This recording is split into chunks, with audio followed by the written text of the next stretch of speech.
శతమానం భవతి.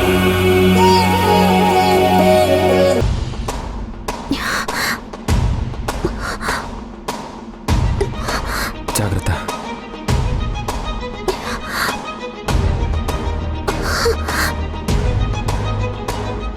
మీ జంట చాలా బాగుంది, చూడముచ్చటగా ఉంది. మీకు నాదిష్టే తగులుతుందేమోనని భయంగా ఉంది. నీకు ఇలా జరిగినందుకు మాత్రం మాకు చాలా బాధగా ఉంది. అవును నీలిమా, యాక్సిడెంట్ అయితే కనీసం మాకు ఫోన్ చేయాలని కూడా అనిపించలేదా? అంత పరాయి వాళ్ళం అయిపోయావా? అలా అనుకుంటే ఎక్కడున్నావని నువ్వు నాకు ఫోన్ చేయాలి కదా కార్తీక్.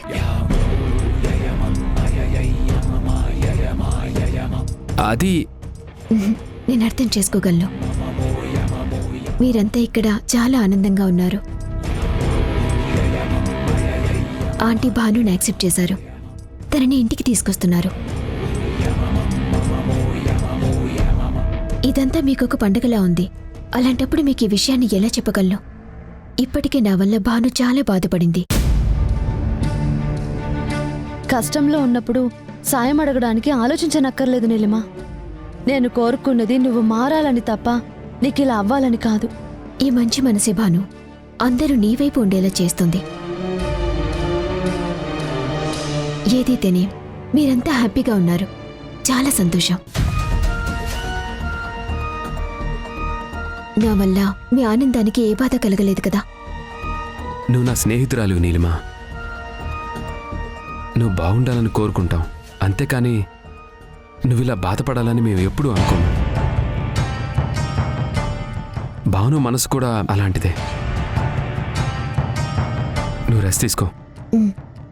ఏదైనా అవసరమైతే పిలువు.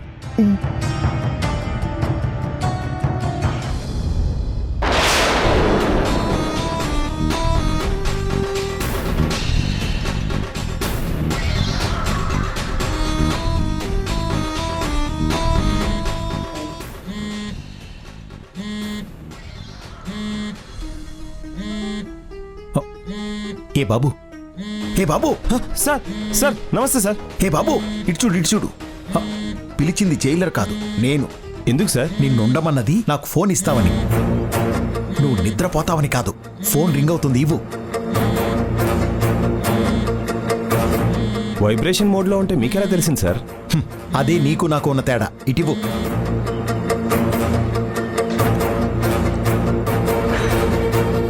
ఏంటి మావయ్య, నా మీద కోపంగా ఉన్నారా?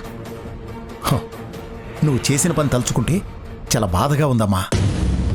నేను బాధలోనే చేశాను మావయ్య, బాధని మర్చిపోకూడదనే చేశాను. నీకేమైనా పిచ్చా నీలిమా? నేను చెప్తూనే ఉన్నాను, నా మాట విన్నట్టే విని ఇంత పని చేశావు. అయినా ఇలాంటి విషయాల్లో నాటకాలు ఆడాలి, అంతేకాని నిజంగా యాక్సిడెంట్ చేసుకుంటారా? మనం ఆడిన నాటకాలు మనకి గెలుపునివ్వలేదు మావయ్య, ఓటమిని మాత్రమే మిగిల్చాయి. ఆ బాధని ఎలా తట్టుకోమంటావు? కాలమే అన్నింటినీ మరిపిస్తుందమ్మా. అలా మరిపించకూడదని ఈ గాయాన్ని చేసుకున్నాను మావయ్య. ఈ గాయం ప్రతి క్షణం నా కర్తవ్యాన్ని నాకు గుర్తు చేస్తుంది. నేను ఏం చేయాలో నాకు నిర్దేశిస్తుంది. అందుకే యాక్సిడెంట్ నాటకం కాకుండా నిజంగానే చేసుకున్నాను. నేను కోల్పోయిన జీవితాన్ని, నాకు తగిలిన గాయాన్ని నేనే సరిచేసుకుంటాను. నీకొక సంగతి తెలుసా మావయ్య, నేనిలా రాకపోయింటే ఈ పాటికి భాను, కార్తీక్ ఆనందంలో మునిగిపోయిండేవారు. వాళ్ల బంధం శాశ్వతంగా బలపడేది.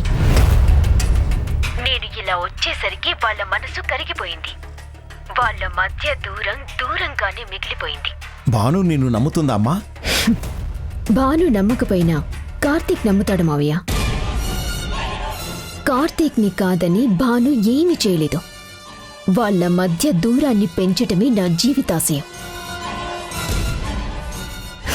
ఇందులో రాజీ పడే సమస్య లేదు.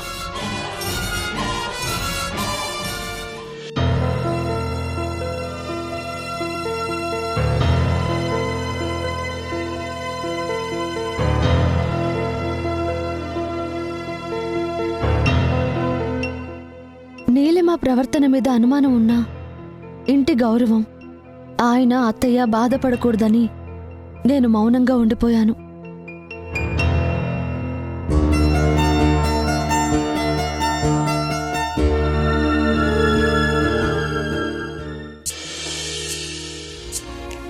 బాను వస్తున్నానండి. ఏంటండి? నీ కళ్ళల్లో ఈ ఆనందం చూస్తుంటే నా మనసు చాలా హాయిగా ఉంది బాను. అవునండి, జీవితంలో ఇలాంటి రోజు ఒకటి వస్తుందా రాదా అని నేను ఎంతగానో తప్పించిపోయాను. నా కల కలగానే మారిపోతుందేమోనని ఎన్నోసార్లు బాధపడ్డాను. కానీ ఆ దేవుడు అన్ని అడ్డంకులు తొలగించాడు. అత్తయ్య గారు నన్నెంతో అభిమానించేలా చేశాడు. ఇన్నేళ్లు ఈ రెండు కుటుంబాల మధ్య ఉన్న ఎడబాటుని మొత్తం మాయం చేశాడు. ఇప్పుడు ఈ అనుబంధాలు ఆత్మీయతలు చూస్తుంటే నాకు కూడా పట్టలేనంత ఆనందంగా ఉంది. అమ్మ దూరమైన నాకు అత్తయ్య అమ్మలా మారడం నాకెంతో సంతోషంగా ఉంది. అందుకే నిర్ణయించుకున్నాను, ఆవిడికి చిన్న బాధ కూడా కలగకూడదు అని. నా వల్ల అది అస్సలు జరగకూడదని తపన పడుతున్నాను. నీ వల్ల సంతోషం ఉంటుంది కానీ బాధ ఎందుకుంటుంది బాను? మా అమ్మని మమ్మల్ని మార్చడానికి ఎంత తప్పించావో నాకు తెలుసు. ఇన్నాళ్ళ నీ కష్టానికి తగిన ఫలితం దక్కింది. సరే పద, అమ్మ వాళ్ళు వెయిట్ చేస్తుంటారు.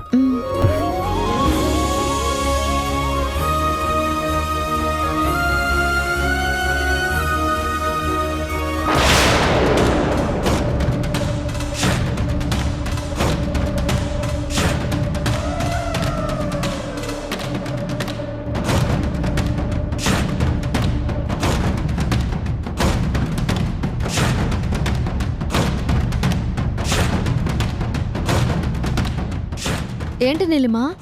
నీతో మాట్లాడాలి భాను. నాతోనా? ఏం మాట్లాడాలి? చాలా ఉన్నాయి భాను. అవి నా మనసులో ఉన్నంత వరకు నేను మనిషిని కాలేకపోతున్నాను. వాటన్నింటికీ సమాధానం నువ్వే చెప్పాలి. నీ సమాధానాన్ని బట్టి నా భవిష్యత్ ఏంటో నాకు అర్థమవుతుంది. అందరూ ఉండగా నేను నీతో మాట్లాడలేను. ఈ ఇంట్లో నువ్వు ఒంటరిగా దొరికే అవకాశమే లేదు. అందుకే ఇప్పుడు నీతో మాట్లాడటానికి వచ్చాను. చూడు నీలిమా, నేనిప్పుడు చాలా సంతోషంగా ఉన్నాను. నువ్వు కూడా మాతో బాగానే ఉన్నావు. ఎలాంటి అరమరికలు లేకుండా అందరూ హ్యాపీగా ఉన్నాము. నువ్వు తొందరగా కోలుకోవాలని మేమంతా కూడా కోరుకుంటున్నాము. ఇంకా మాట్లాడడానికేముంది? ఉంది భాను, చాలా ఉంది. గతాన్ని మర్చిపోతేనే తప్ప భవిష్యత్తులో బతకలేము. ఎటువంటి ఇబ్బంది లేకుండా ఉండాలంటే ఎవరి మనసులో ఏముందో తెలుసుకోవాలి. ఇప్పుడు అవన్నీ ఎందుకు నీలిమా? వదిలేసాయి. వదిలేసేంత చిన్న విషయాలు కాదు. మర్చిపోవటానికి జరిగింది ఒక కళ కాదు. అందుకే అడుగుతున్నాను. భాను, నువ్వు మనస్ఫూర్తిగా చెప్పు. మనిద్దరి మధ్య జరిగిన పాత విషయాలు నువ్వు మర్చిపోతావా? చెప్పు భాను, ఏంటి ఆలోచిస్తున్నావు? ఇప్పుడే నేనెందుకు అడుగుతున్నానంటే నీ కన్నీళ్ళకి నేనే కారణం. కార్తీక్ నిన్నంతా అపార్థం చేసుకోవటానికి, మీ మధ్య ఇంత దూరం పెరగటానికి, నువ్వు ఈ ఇంట్లో అడుగు పెట్టకపోవటానికి, ఇలా ఎన్నింటికో కారణం నేను. అలాంటిది ఇప్పుడు నువ్వు నన్ను నీ సొంత మనిషి కన్నా ఎక్కువగా చూసుకుంటున్నావు. యాక్సిడెంట్ అయినా నన్ను ఎంతో జాగ్రత్తగా చూసుకుంటున్నావు. ఇది ఒక విధంగా నాకెంతో ఇబ్బందిగా ఉంది. నీ మనసులో ఏముందో నిజం చెప్పు భాను. నీ మనసులో నా మీద కోపం లేదు కదా?